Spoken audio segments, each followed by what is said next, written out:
Hello everyone, I'm Santiago, and today I'm going to be testing the GTX 550 Ti on games released on 2017. So this card was released on March of 2011.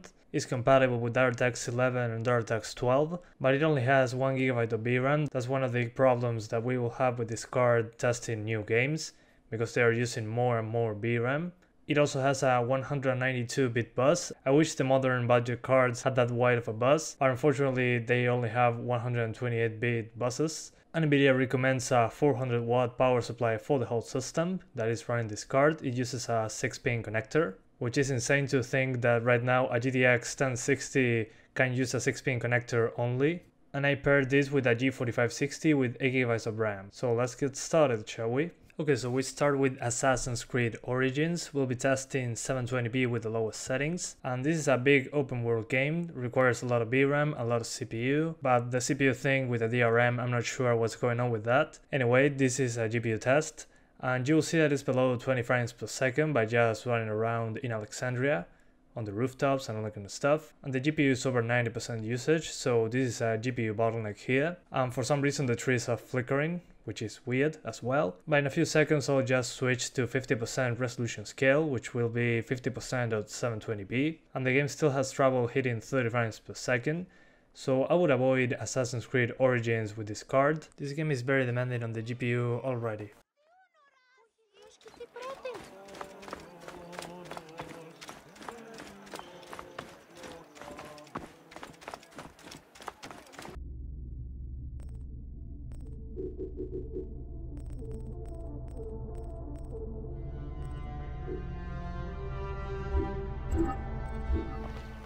Οφθαλμού σου κατέχεις ή τι του οίκου σου? Απαπαπέ! Ας είναι μωράν!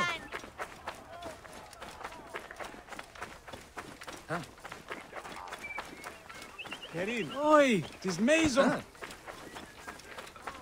Αμελής εσύ! Πού καλάβνεις γνώσκεις, φαύλε! Ίσως αν κάλλιο νεστή σιγάν και αποσύρεστε του φωνασκήν και ελάχιστε ατελώς.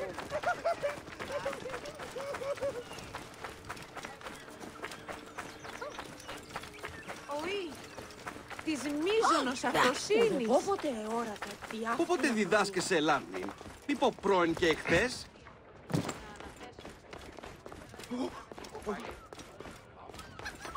Είδες πόποτε όρακα διάφορα αυθονία. Μάλακα.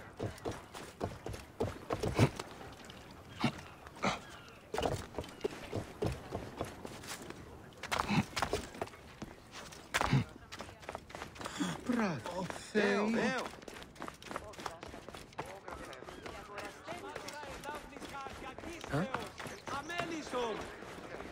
Ιδιότην! Όραμα. Die, idiot! Πάμε! Κακός, Λίγο εδώ πρέπει να παραγγείλουμε στην κάτω. Άντε!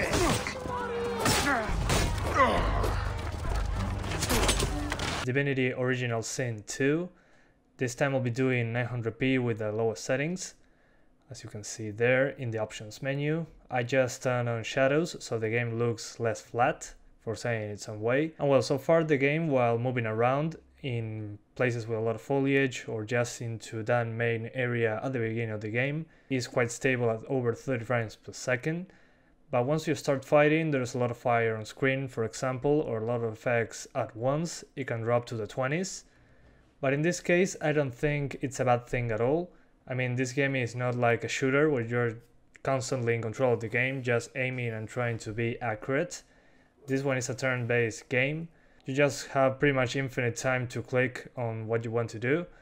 So on this one, below 30 frames per second is not bad, but if you want to avoid those drops, I recommend trying 720p and turning shadows off. But so far this game is completely playable.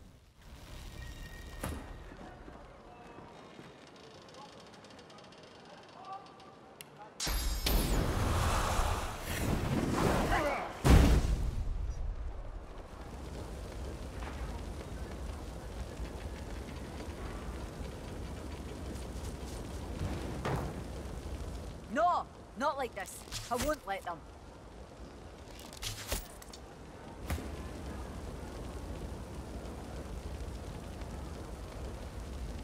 When another divine rises, will source change?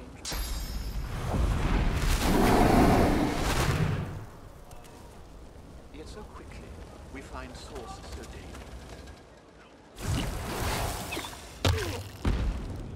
To avoid weapons connected to source. But why?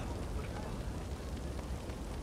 another divine rises, will source change?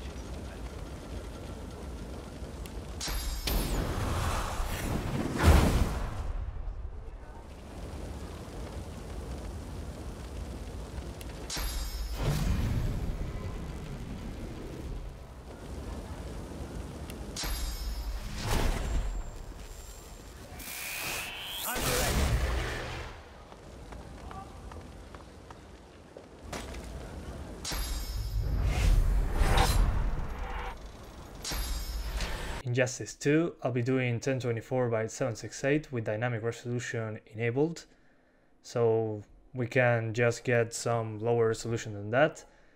And then the lowest settings with 2x anisotropic filtering, which is not intensive at all, plus the particles will be handled by the CPU. And well, so far the game was over 40 frames per second, which you might say, hey, that's good. Well, in this case, not so much. It's a fighting game. This game is designed to run at 60 frames per second. So when it drops below 50, you're around 30 to 40 FPS.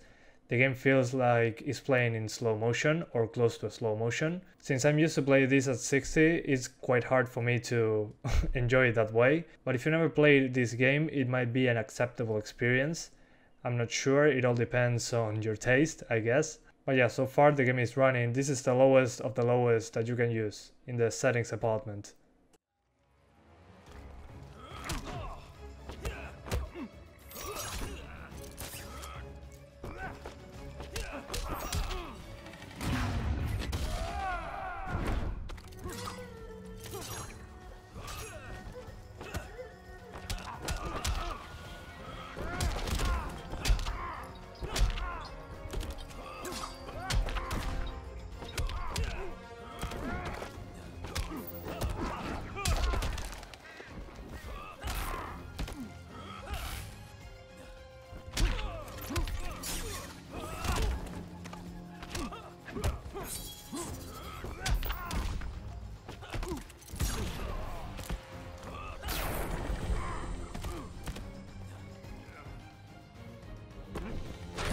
Superman. Middle-earth Shadow of War. I'll be using 720p with the lowest settings, no dynamic resolution, since in this case it wasn't that really necessary, since I was targeting 30 frames per second. I just used an option called Preload High MIPS. It just makes loading screens longer in order for the game to be more stable. And so far, 720p lowest settings, I was pretty much all the time over 30 frames per second. There were some drops every now and then when there's fire present on screen. And by fire I mean a lot of fire and effects. But other than that, it wasn't bad at all. This is a fortress battle. There's a lot of NPCs, a lot going on. But I'm surprised that the game didn't crash due to lack of VRAM. I mean, we only have 1 GB of VRAM available, so I was expecting the game to crash after a while. But I played an hour on different maps. I just finished this fortress battle, then went on to another areas. And the game didn't crash at all, which I was very surprised about. So yeah, if you don't mind playing at 720p low settings, this one runs quite well actually, considering the age of this GPU.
away from my fortress, or I'll crush you like the man dung you are.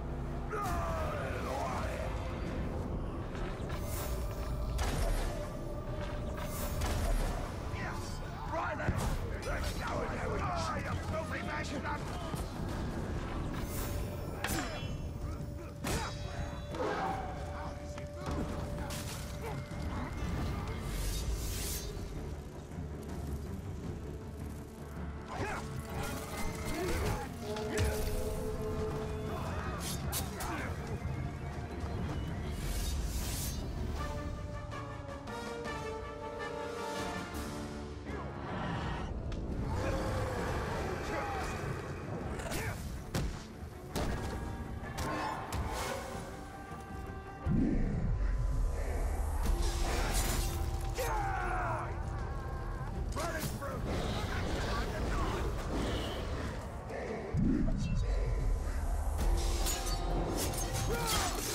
They'll break soon.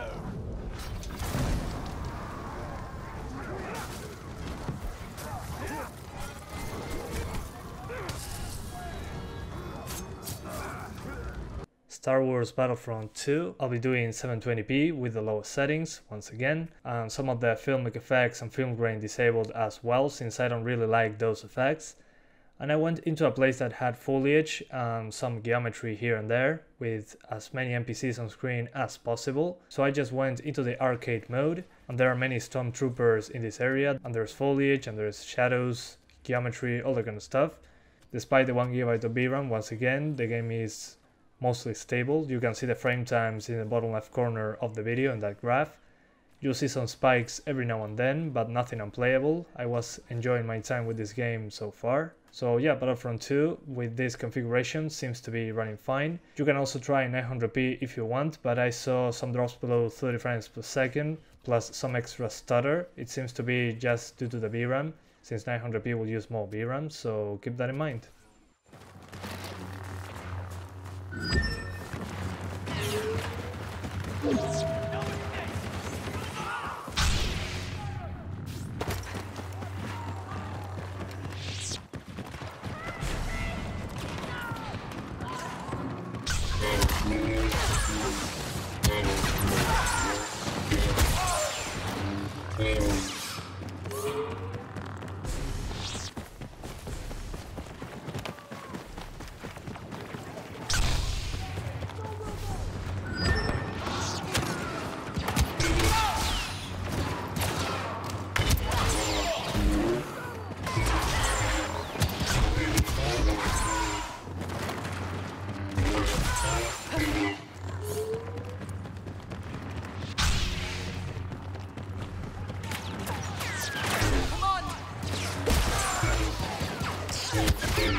We'll abandon the fight.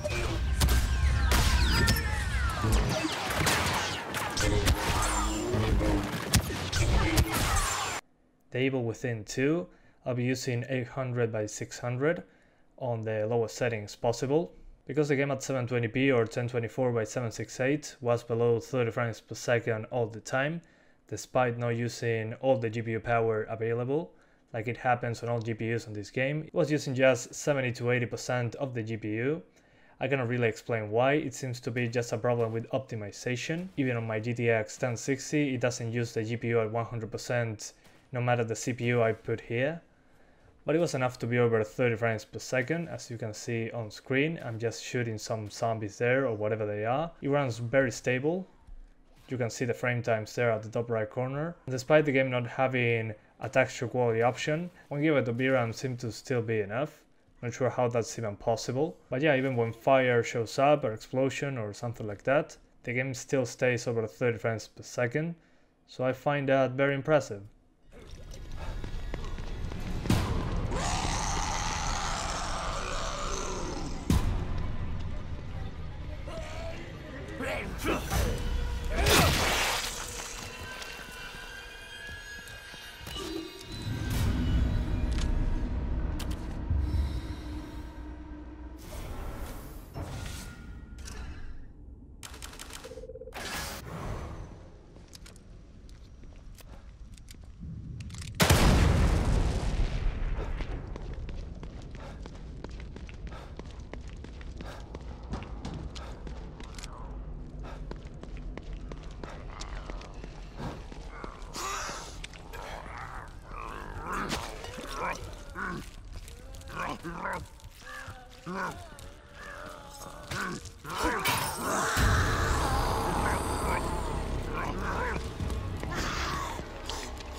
Nioh, I'll be doing 720p at the lowest settings, but the rendering resolution, as you can see, is on low instead of medium or high. That means that it's not 720p, it's something much lower than 720p, don't know how much exactly. But anyway, it's lower than 720p and the lowest settings. I'm between 10 and 25 frames per second, depending on the area that I am. So it's pretty much unplayable, for what I could see. The frame rate drops very low, it feels like slow motion when you're playing it, and you cannot go any lower than this. I mean, it's 720p, 720p is the lowest resolution that I could choose, plus the rendering resolution wasn't low, so it was even lower than 720p. So this one wasn't a good PC port to begin with, so I'm not really that surprised that it wasn't running at 30 frames per second.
Call of Duty World War II. I'll be doing 720p with one of the tricks that they use on consoles, the pre-T2X resolution, which means that on the horizontal axis we'll have half the pixels, which essentially is 640 by 720. It's a very small difference compared to 720p. If you just look at it side by side, it's very hard to notice the difference. So the anti-aliasing solution is very good at filling the gaps. And well, I'm using the lowest settings paired with that. And I'm in the campaign, since I know a part of the campaign that runs quite bad, which is close to a small forest. And by playing the game I just noticed some stutters here and there, maybe due to just VRAM limitation and RAM limitation, because this game can use more than 8 gigs of RAM.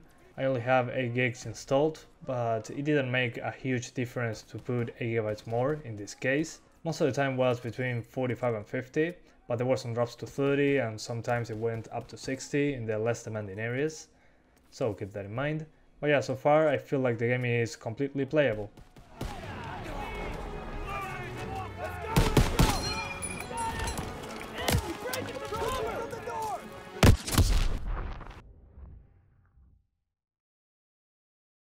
Grenade! Spread out! Move! Push him back!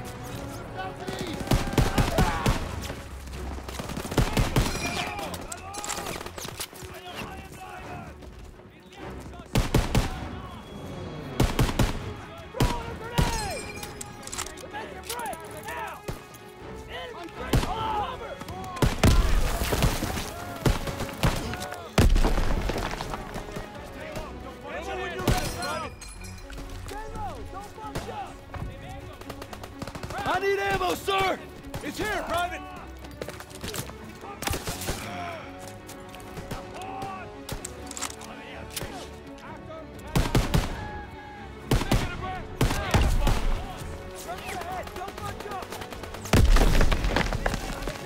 Get after them! Come on, they're on the run! Keep pushing!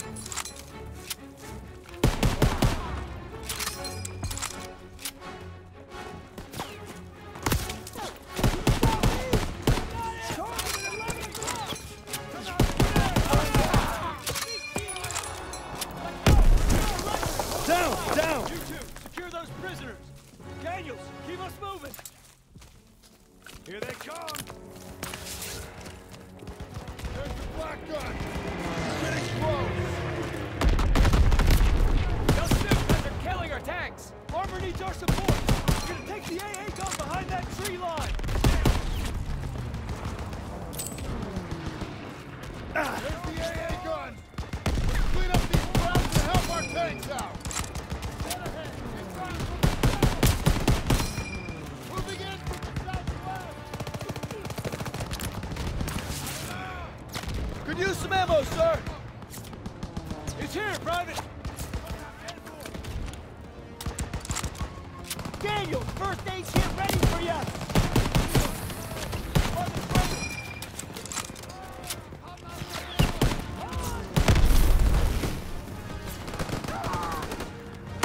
Get on that flak gun and take out those Stukas! And finally, NieR Automata. I'll be using 720p with the lowest settings, as you'll see right now in the options menu. And I installed the FAR mod, which is a mod for performance in this game, since they didn't release a performance patch or anything like that officially. Someone made a mod, as you can see the overlay I enabled in the game. And something that kills performance in this game is lighting, because it has simulated global illumination to just simulate light bouncing. So by default the game has that on ultra. I just turned it off. It can destroy the static of the game a little bit, but it still looks good enough in my opinion. This game is designed to run at 60 frames per second, but I wasn't able to get to that frame rate, unfortunately. It was between 20 and 30 frames per second pretty much. When there's a lot of action on screen, there are a lot of sparks, explosions, or just some attack from a powerful enemy on screen, it can drop below 30. I tried lower resolutions like 1024 by 768, but you will get a lot of artifacts on the lighting for some reason, just stripped lighting, which is very annoying. If you don't mind about that, just drop it to 1024 by 768, it runs a lot better. But this one is a bad PC port by definition, so yeah, there wasn't much that I could do about it, other than just lowering everything down, including the global illumination.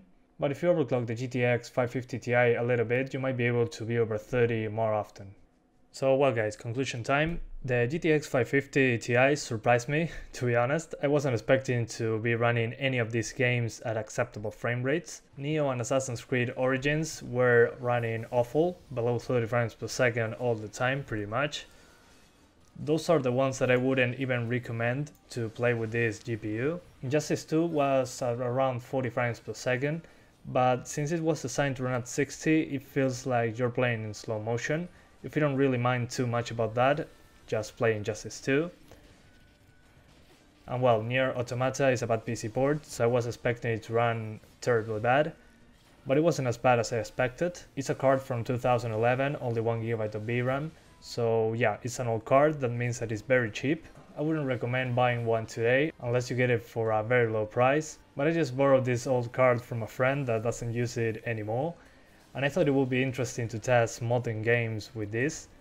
I mean, this pretty much will be minimum requirements on some games, and it's never mentioned on any system requirements page. But yeah, in the end, many games run here, which is impressive. If you don't mind about graphics quality and resolution that much, and are fine by playing at 30 frames per second, this is not too bad.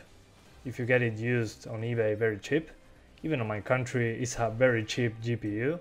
When I got the card, I just cleaned it up because it was full of dust, and I replaced the thermal paste because it was just 100% dry, and I added some of the Arctic silver I use on my CPUs. It ran below 70 degrees Celsius, which is good, and I didn't do any overclocking. You should be able to do some if you just look on the internet, there are good guides about that. But yeah guys, that's pretty much it. I hope you enjoyed this different video than usual. Thanks for watching and see you next time.